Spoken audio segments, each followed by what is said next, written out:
wanna shake the ground, wanna break away, let loose. I'm tired of waiting, gotta make that move. All the neon signs, now they shout to me and you to write our story, wanna shape the new. Do you wanna come along with me? Come along with me. Do you wanna? And we ain't got nothing, gotta do something, get it right. Gonna keep on running, grab the fun and... Если вы собираетесь в Японию на отпуск, отдохнуть, то я хочу поделиться с вами несколькими практическими советами, которые мы для себя с супругой извлекли во время нашей поездки. Мы ездили в апреле прошлого года на цветение сакуры. Как вы знаете, для казахстанцев, для того, чтобы поехать в Японию, нужна виза. И одно из документов для подачи на визу – это справка с банка о наличии средств на счету. Для того, чтобы рассчитать, какое количество денег вам иметь, указать в справке, расчет такой, что на одного человека в сутки приходится $100. То есть, если вы едете в Японию, скажем, на 5 дней, у вас в справке должно быть $500. Да? Если вы же также покрываете, несете финансовую гарантию за своего супруга или еще там за вашего друга там, или еще что-то, то, соответственно, вы эту сумму должны умножить на 2. У вас должно быть $1000 на счету, когда вы подаете документы. Мы это узнали непосредственно уже, когда подавали документы. Нас просто развернули, сказали, у вас недостаточно средств. Но благо нам повезло то, что мы поехали подавать документы за неделю до 8 марта. То есть субботу сделали рабочим днем. В тот момент мы приехали подавать документы в понедельник. 5 рабочих дней, соответственно, рассматривается эта виза, и на 5-й день вам дают визу, либо вашему доверенному лицу. Нам повезло то, что мы в понедельник пришли, нас развернули, сказали, документы неправильные, если вы во вторник придете с правильной справкой, с достаточной суммой на счету, то, соответственно, в субботу вам уже выдадут визу. Ну, мы сразу побежали в банк, сделали новую справку, и во вторник с утра пришли, подали документы и в субботу забрали. Также имейте в виду то, что когда вы подаете визу, вы, допустим, пребываете, скажем, какое-то определенное время, да, они округляют это время. То есть мы ездили на 11 дней, но нам сказали то, что визу они подают сразу на 15 дней. И, соответственно, нам нужно было в справке иметь сумму на 15 суток, да, хотя мы фактически пребывали там только 11 дней. Так что заранее лучше позвоните, узнайте, если вы едете там на 5 дней, дадут ли вам визу на 5 дней, или они будут округлять ее до 7 или до 10. А также узнайте, сколько нужно иметь суммы, с какого расчета исходит сумма, да, для того, чтобы указать в справке от банка. Если вы собираетесь пребывать в Японии длительное время, скажем 10 и более дней, и собираетесь объехать несколько городов, там, по всей Японии проехаться на поезде, тогда я вам советую приобрести проездной заранее, так называемый Japan Rail Pass.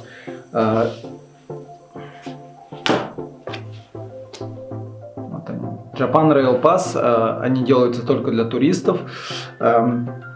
И там вы указываете, да, ваше количество дней пребывания. И, допустим, если вы говорите, что вы едете только на неделю или же на 14 дней, а этот проездной, соответственно, действует на этот период вашего пребывания. Проездной действует на большинство поездов, публичного транспорта, на вот эти круизные феррис, да, допустим, чтобы доехать на островок. И очень выгодно, очень советую. Конечно, проездной сам стоит недешево, соответственно, вы платите на каждого человека, нужно отдельный проездной. И в зависимости от количества дней и от уровня класса, до первого, второй или там люксовый, соответственно, цена меняется тоже. Поэтому все планируйте, продумайте заранее. Если вы едете, скажем, на 3 дня всего лишь, и вы собираетесь пребывать только в Киото или в Токио, то я вам не советую. Да, сынок, что случилось?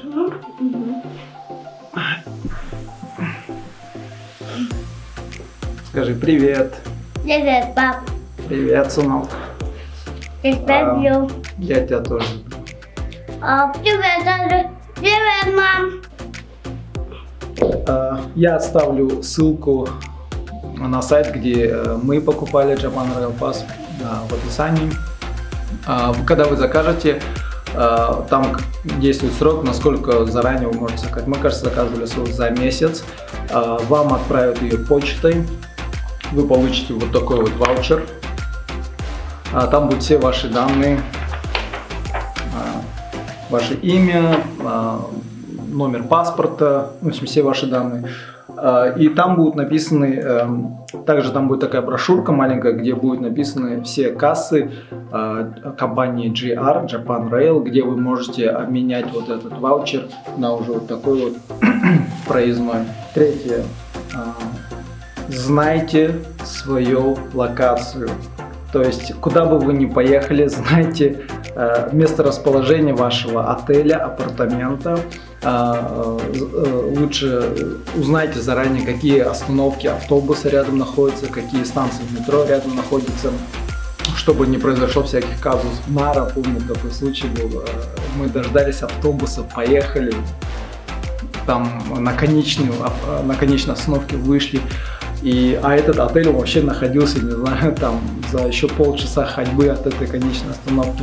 И представьте, да, ночью я там с 2 чемоданами, с супругой, и идем по вот этим незнакомым улицам, вообще ищем этот отель, никак не можем найти там. Ну, с горем пополам прошли через какой-то завод, через кладбище и нашли этот отель. Ну, это, конечно, были вообще коры, смешно. Я там вообще чуть не обосрался, сижу такой, думаю, переживаю, ё-моё, куда я нас завел-то? Я же был ответственный за все это, блин, такой распереживался. Ну, потом нашли отель, все хорошо. В общем, вот так вот. Знайте месторасположение отеля, как далеко он находится от центра города. И старайтесь бронировать ваши отели как можно ближе к станциям метро, к остановкам, к автобусным остановкам. И обязательно сохраните свою локацию на сотке, в приложениях специальных, Google Maps или же Apple Maps. Обязательно сохраните, проложите маршрут, и маршрут тоже сохраните. Это вам очень сильно поможет. Это маршрут всех автобусов в Киото. Обязательно возьмите себе такую карту. Здесь указаны маршруты всех автобусов, которые ездят по городу Киото, также все метро, которые ездят по городу. И здесь также указываются все основные туристические точки, куда ездят в основном все туристы, да, и на каком автобусе доехать, какие пересадки, в какую сторону сесть. Также метро. Это вам очень сильно поможет. Как я приобрел, да, как мы приобрели эту карту. Это было в первый день в Киото. Мы хотели поехать на одну пагоду, которая, в принципе, находилась рядом с нашим апартаментом. Ну, как рядом, относительно, да. Там можно было доехать на автобусе, но я профукал остановку, мы вышли не там. Потом сели не на тот автобус, я понадеялся что мне интернет подсказывает, на какую-то сесть. В общем, мы в конце оказались вообще не пойми где, на конечной остановке. И мы прошли в эту кассиру, там, где где продают билеты, да, в киоск, и спросили, как доехать до этого места. И они нам дали вот эту карту, нарисовали все, как доехать. И очень удобная вещь, тут на английском языке тоже все написано, все остановки, все вот эти, все вообще отличная вещь, и мы после этого просто с этим ходили, я его вообще с кармана не выкидывал, я даже оставил себе на память, и очень-очень классная вещь. Как планировать расписание, где узнавать расписание поездов, автобусов, да? Мы пользовались сайтом hyperdia.com. Я оставлю ссылку внизу в описании. В любой момент, допустим, если вы едете из одного города в другой, скажем, из Киото в Токио или же в другие города, вы просто вбиваете станции города, да, откуда вы едете там, и он вам дает список расписания всех поездов, во сколько отъезжать, с какого перрона, какие пересадки нужно будет сделать, сколько это будет стоить, нужно ли бронировать заранее место или не надо.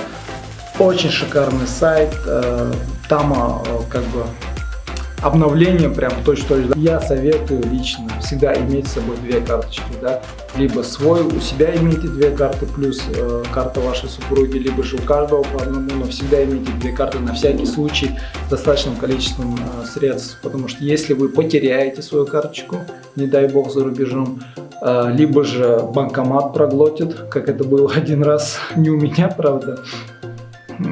Вторая карточка вас очень выручит. Банкоматы, да, у нас в Японии было несколько моментов, в Химедзе, кажется. Не во всяких банкоматах принимают, да, зарубежные карточки. Есть такие банкоматы, называются International ATM, международные банкоматы. Там, только там выдают. Я помню, в Химедзе у нас закончились наличные. Мы хотели покушать рядом со станцией, там, и нигде почти рядом со станцией не принимали карточки, да, только наличный расчет. И мы идем в банкоматы, банкомат денег не выдает, все на японском, не понимаем, что за дела. Блин, у меня паника, я такой раз переживался, думаю, блин, что делать, короче. Пошел в Information Desk, там спрашиваю, они мне говорят, там где-то должен быть International ATM, они мне говорят, вот в 7-Eleven, а я неправильно понял, я думал, а я ходил на один банкомат, который находился напротив 7-Eleven, и там как бы не выдает. Потом все-таки вспомнил, пошел такой, зашел в 7-Eleven, и там внутри стоят эти международные банкоматы, да, и там нам выдали денег. Слава богу, все нормально, кушали, отдохнули, успокоились. Так что имейте в виду то, что если местный банкомат не дает вам денег, рядом где-то в супермаркете, обычно в 7-Eleven всегда бывают такие международные банкоматы, и там вы можете снять денег. Ну, еще бонус Travel Tips. Всегда, когда я бронирую отели, я бронирую через booking.com, через Homebank. Это не реклама, не подумайте, просто многие об этом не знают, как бы у меня некоторые коллеги спрашивают, у супруги, подруги спрашивают. Сейчас Халыкбанка, Казкома есть договоренность с booking.com, то что если использовать ссылку на сайте Homebank, на booking.com и бронировать отели через нее, то 7% возвращается как Go-бонусы. И Go-бонусы падают очень такие хорошие. Мы потом по приезду на эти Go-бонусы покупали подарки детям, либо же книги, все дела. Так что имейте в виду, если вы клиент не Халык, не Казкома, то в ваших банках наверняка есть такая программа с определенным там кэшбэк или же Go-бонусы какие-нибудь. Обязательно узнайте, посмотрите на сайте и имейте в виду, да, это. Также пользуйтесь приложением Pinterest. Да. Мы пользовались этим сайтом, когда мы планировали свою поездку. И как раз таки про многие вот эти Japan Rail Pass, про вот эти сайты планирования, да, где вот расписание всех поездов Hyperdia, я сам лично узнал из Pinterest. Там очень много блогеров, которые пишут, как они поехали, как планировать, куда ездить, на что обращать внимание или не надо. Очень много полезной информации. Обязательно пользуйтесь Pinterest, сохраняйте в себе, читайте. В общем, готовьтесь заранее, да, все по максимуму готовьте заранее. И имейте в виду, мы как бы с нашей стороны ошибка была в том, что мы начали готовиться к поездке только за 2 месяца. Я вам советую начинать готовиться как можно раньше, за полгода или же даже еще раньше, если, конечно, будут билеты, да, на этот период. Апартаменты, отели в Японии очень дорогие. Поэтому, если вы можете позволить себе хостел, бронируйте хостелы, либо же апартаменты дешевые, но имейте в виду, лучше все начинать бронировать заранее, не терять времени. И публичный транспорт там, такси очень дорогое, пользуйтесь публичным транспортом. Я как бы, конечно, мы когда ездим в отпуска, мы хотим отдохнуть на широкую ногу, да, как мы привыкли ездить на такси, там, позволить себе всякое, комфорт, все дела. Но реально в Японии шикарный публичный транспорт, автобусы там вообще классные, поезда там, И пользуйтесь публичным транспортом, метро, поезда, автобусы. Очень много денег сэкономите. Посмотрите город, на людей посмотрите, как бы культурное обогащение будет такое. И у меня спрашивают, да, когда я приехал, рекомендую ли я поехать в Японию. Конечно, рекомендую, обязательно нужно поехать в Японию. Это, конечно, одна из самых дорогих туристических стран. Ну, там реально очень дорого, поэтому заранее планируйте, заранее готовьтесь, собирайте, копите денег. Но эта поездка, я не знаю, у вас будет просто культурный такой сдвиг, наверное, да, то, что ваше мировоззрение на многие вещи, вообще на культуру, на это поменяется. И мне поездка эта очень понравилась, и она мне даже снилась. Моя супруга там вообще отходила, у нее был культурный шок по приезду, очень долго отходила, хотела вернуться в Японию. Но мы хотим обязательно вернуться в Японию, но уже с детьми поехать. Не на такой длительный срок, возможно, на 5, на недельку, но уже с детьми мы хотим показать детям, да, какая у них культура, чего они добились, какая у них эстетика. Обязательно поезжайте в Японию. Место вообще классное, шикарное. Хотя бы раз в жизни, но нужно туда поехать.